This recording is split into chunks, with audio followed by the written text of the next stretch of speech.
First navigate to the file and select open. Choose this dog image, click open. Access the channels panel, select the red channel. Now navigate to image, adjustments and select curves. Adjust this curve in this way.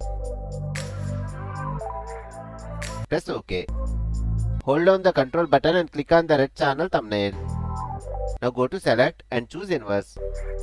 Return to the layers panel. Click on the add layer mask option below. Then go to the adjustment layer options and choose solid color adjustment layer. Here select the black color. Click OK.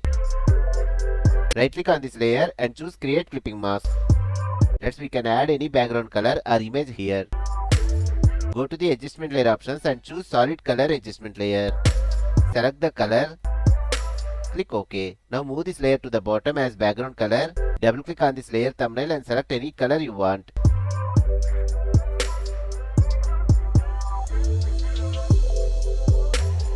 Let's see the final result.